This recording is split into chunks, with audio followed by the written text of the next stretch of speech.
क्या कोई प्यार में इतना पागल हो सकता है कि अरबपति होते हुए भी अपनी बीवी के यहाँ नौकर बनकर रहे और दिन रात अपनी सास, साले, साली, अपनी बीवी, यहाँ तक कि घर के नौकरों तक की गाली खाए, जबकि वो उस पूरे परिवार को 1 सेकंड में खरीद सकता था। तो उसकी क्या मजबूरी थी इन सब के पीछे? जानने के लिए सुनिए इंडिया की सबसे ज्यादा सुनी गई कहानी, वो भी फ्री। आहान, कहाँ चल दिया मुंह उठा के? आहान,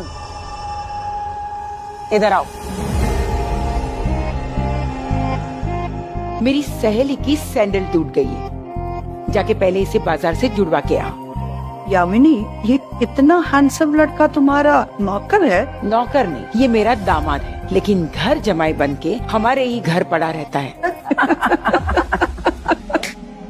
अपनी सहेलियों के साथ रमी खेल रही यामिनी ने जब ये कहा तो उसकी सारी सहेलियां जोर जोर से हंसने लगी और इतने लोगों के सामने हुई अपनी ही सास से अपनी बेइज्जती सुन आहान की आंखें शर्म से नीचे हो गई। इस घर में सिर्फ उसकी सास ही नहीं, हर कोई उसका ऐसे ही मजाक उड़ाता था। उसके साले, साली। बाइक खराब हो गई, नई बाइक के लिए पैसे दूं? आहान जीजू। यहाँ तक कि उसकी पत्नी शनाया भी। और तो और घर के नौकर भी उसके साथ नौकरों जैसा व्यवहार करते थे। बस एक शख्स था जो आहान की सच्चाई जानता था और वो था इस घर में काम करने वाला रमेश।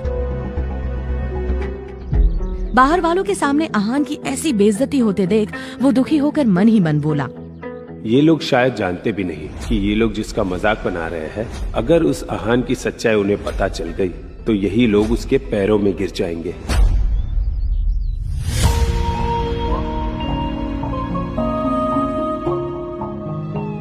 आहान की पत्नी शनाया को अपने पिता के कहने पर आहान से शादी करनी पड़ी थी और अब वो सिर्फ इस रिश्ते को जैसे तैसे निभा रही थी, वरना गिल फैमिली की लड़की नौकर की औकात वाले आहान से शादी तो छोड़ो, दोस्ती तक नहीं करती। वही आहान सच में अपनी पत्नी शनाया से प्यार करता था, तभी तो इतनी जिल्लतों के बाद भी इस घर में टिका हुआ था। हेलो शनाया। आहान, कहाँ हो तुम? मैंने तुम्हें इतनी देर पहले ऑफिस आने के लिए बोला था। शनाया, वो मम्मी जी ने मुझे अपनी दोस्त का सैंडल मंगवाने के लिए भेजा है। Oh my God, I can't believe this. जिस मनहूस घड़ी में मैंने तुमसे शादी को हाँ कहा था। आहान, इस घर के नौकरों की भी इज्जत तुमसे ज्यादा है। तुम्हें शर्म नहीं आती?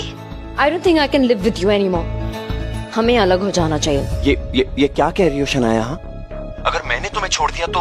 आहान अचानक बोलते बोलते रुक गया। दरअसल वो जानता था कि इस गिल फैमिली में शनाया का कोई भी साथ देने वाला नहीं था। शनाया के पापा के हॉस्पिटल में एडमिट होने के बाद से ही उसके कजिन शगुन और शौर्य, जो दादाजी के सामने शनाया को नीचा दिखाकर उसके हिस्से का बिजनेस भी हड़पना चाह रहे थे, इन सब से उससे बचाने वाला पूरे घर में सिर्फ आहान ही था। और आखिर वो वक्त आ ही गया जब आहान को शनाया को बचाने के लिए वो कदम उठाना पड़ा जिससे वो अब तक बचता आ रहा था। रोजवुड स्प्रिंग में किसी बड़ी पार्टी ने इन्वेस्ट किया है, जिससे कि उसकी पॉपुलैरिटी काफी बढ़ती जा रही। बड़े बड़े बिजनेसमैन उसमें अपना पैसा लगाना चाहते हैं, उस प्रोजेक्ट को पाना चाहते हैं, लेकिन मैं चाहता हूं कि उस प्रोजेक्ट को तुम लोग पाने की कोशिश करो किसी भी तरह। और अगर ऐसा नहीं कर सकते तो तुम सब लोग अपनी अपनी पोजीशन छोड़ने के लिए तैयार रहो। आनंद गिल की बात सुनकर सभी हैरान रह गए और एक दूसरे का चेहरा देखने लगे। तभी शौर्य ने कुछ सोचकर कहा, दादाजी, शनाया के पापा यानी शेखर अंकल, उनके अंडर में काफी सारे इंजीनियर्स की टीम है और अभी शेखर अंकल इस शहर से बाहर है और हमारा मानना है कि वो टीम हमारे हवाले कर देनी चाहिए। इससे मैं इस प्रोजेक्ट को हासिल करने में कॉन्फिडेंट रहूंगा। कई लोगों की सहमति देखकर आनंद गिल ने वो टीम शौर्य के हवाले कर दी। कॉन्ग्रेचुलेशंस। थैंक यू दादाजी। आनंद गिल ने सबको अपनी पोजीशन छोड़ने की जो धमकी दी थी उसका असर सीधा शौर्य पर पड़ा था। शौर्य सोच रहा था कि क्यों ना वो डील हासिल करके अपने दादाजी का विश्वास और जीत ले और शनाया को कंपनी से बाहर कर दे। कभी तो काम कर लिया कर यार। जब भी आता हूँ खड़ा ही रहता तू, काम कर बैठ के वहां। कुछ सोचकर शौर्य ऑफिस के बाहर आया और रोजवुड स्प्रिंग के सीईओ हर्ष मेहरा को फोन लगा दिया। सर, मैं गिल कंस्ट्रक्शन से शौर्य बात कर रहा हूं। आपकी कंपनी में बिल्डर के तौर पे काम करने के लिए मैं आपका प्रोजेक्ट हासिल करना चाहता हूं। कौन है तू? और इस तरह से फोन पे प्रोजेक्ट? मतलब दिमाग से पैदल है क्या? समझता क्या है अपने आप को? एक काम कर, कल मेरे ऑफिस आ जाना। वहां बाकायदा प्रेस कॉन्फ्रेंस का इंतजाम कर रखा है मैंने। कल वहां तेरी और तेरी कंपनी की इज्जत मिट्टी में ना मिलाई ना तो कहना। अरे सर, मैं मेरी बात तो सुन। याद रख, कल के बाद तू कभी फोन पे डील करने की सोचेगा भी नहीं, समझा? इडियट। हेलो, अरे सर मेरी बात तो सुनो। हेलो। तो यार ये क्या कर दिया यार? अभी कल कैसे जाऊंगा मैं वहां? प्रोजेक्ट तो दूर की बात, ये तो इज्जत नीलाम करने पे तुला हुआ है क्या? इतना क्यों घबरा रहे हो भाई? शनाया है ना, कंपनी का नाम रोशन करने के लिए। शगुन की बात का मतलब समझकर शौर्य के चेहरे पर एक मुस्कान आ गई। वो जल्दी से आनंद गिल के केबिन में पहुंचा। दादाजी। क्या बात है शौर्य? दादाजी, मैं कह रहा था कि शनाया कितनी मेहनत करती है कंपनी के लिए, कितना कुछ सोचती है। तुम कहना क्या चाहते हो? साफ साफ को। मैं चाह रहा था कि जो रोजवुड स्प्रिंग वाला प्रोजेक्ट है, इसे पाने के लिए शनाया कोशिश करे।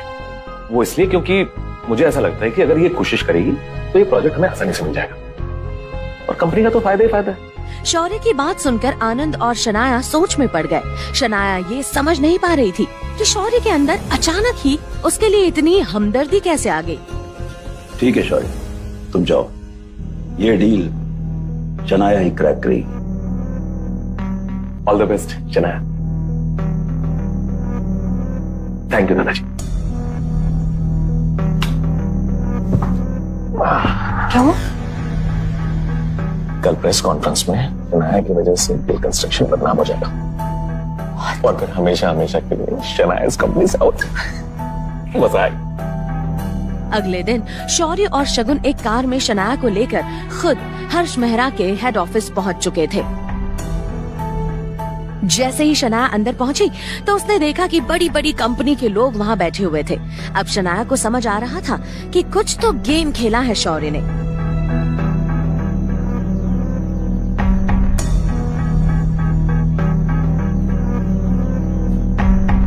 क्या यहाँ गिल कंस्ट्रक्शन से कोई आया है? यस, मैं Shanaya Gill. I am here to represent Gill constructions. आप मेरे बगल में आके बैठ जाइए, शुरुआत आप ही से करेंगे। शौर्य और शगुन भी मीडिया की भीड़ में खड़े उस पल का इंतजार कर रहे थे जब हर्ष मेहरा बोलना शुरू करे और शनाया को वहां से बेइज्जत करके भगा दे। लेडीज एंड जेंटलमैन, ये है गिल कंस्ट्रक्शन से शनाया गिल।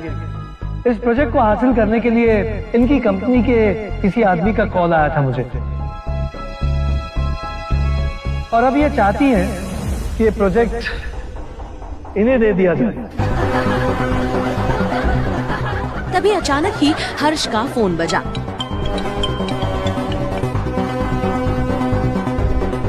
Excuse me. हाँ जी।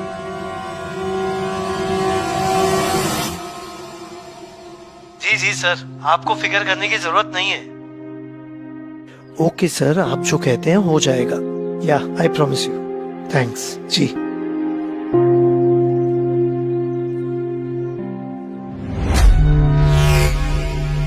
माफी चाहता हूँ, एक जरूरी फोन कॉल था।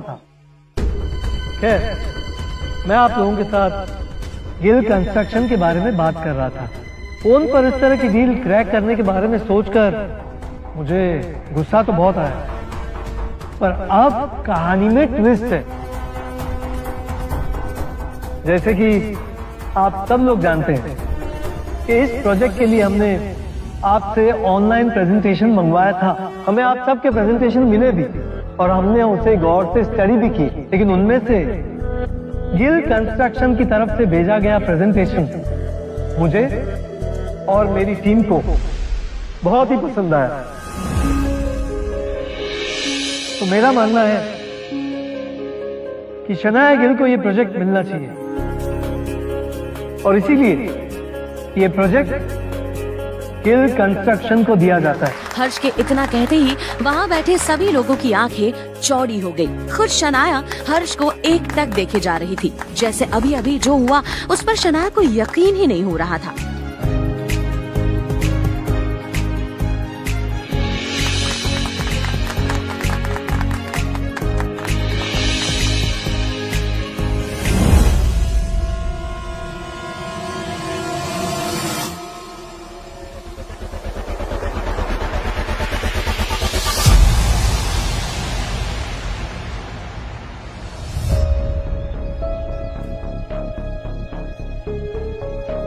जी सर, आपने कहा और हमने काम कर दिया। The pleasure is mine. Yeah, thank you. ये हर्ष आहान से बात कर रहा था लगता है। ये काम भी आहान का ही है। नहीं, ऐसा कैसे हो सकता है? कहाँ हर्ष जैसा करोड़पति और कहाँ नौकरों से भी गया गुजरा मेरा पति। भला उसकी बात हर्ष क्यों मान लेगा? या शायद आहान ने मुझे बचाने के लिए ये सब किया हो।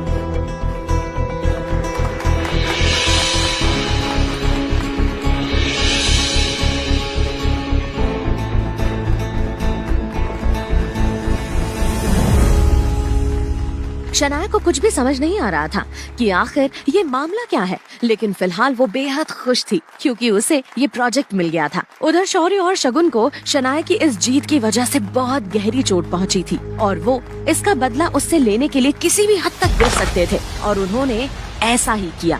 शनाया के दादाजी आनंद गिल ने भी शनाया का ये प्रोजेक्ट हासिल करने पर बाहें फैलाकर उसका स्वागत किया। वादे के मुताबिक उसे एक शानदार हवेली गिफ्ट में दी। ये प्रोजेक्ट भी अब पूरी तरह शनाया के पास आ चुका था, लेकिन शनाया को इन सबसे ज्यादा खुशी इस बात की थी कि उसने अपने दादाजी को ये प्रूव कर दिया था कि उसमें कंपनी चलाने की पूरी काबिलियत है।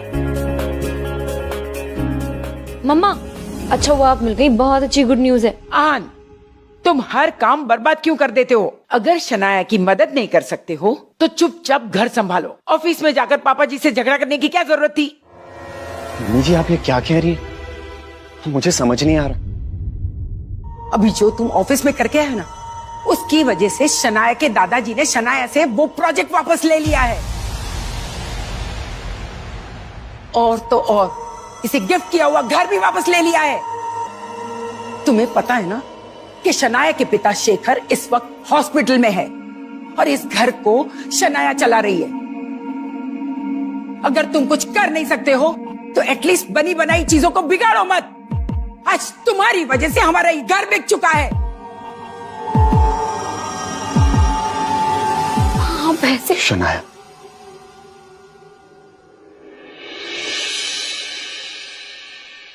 मम्मी जी, अगर आपको लगता है कि शनाया पर ये सारी मुसीबतें मेरी वजह से आई हैं, तो फिक्र मत कीजिए, मैं ही इसका हल निकालूंगा। तुम्हारी औकात है? मम्मी जी, अब से ठीक 10 मिनट बाद शनाया के दादाजी आनंद गिल शनाया को वो सब कुछ लौटा देंगे जो उन्होंने इससे छीना है। और इतना ही नहीं, पूरा गिल खानदान शनाया से माफी भी मांगेगा। ये मेरा वादा है। शनाया की माँ आहान का ये कॉन्फिडेंस देख हैरान थी। आज से पहले किसी ने शनाया के दादा को उनके नाम से नहीं पुकारा था और यहाँ आहान, जिसकी हैसियत कल तक एक नौकर से बदतर थी, आज न सिर्फ उनका नाम ले रहा था बल्कि ये भी कह रहा था कि वो शनाया से माफी मांगेंगे। समझे ना तुम मैंने क्या कहा? 5 मिनट में ये काम हो जाना चाहिए। ओके।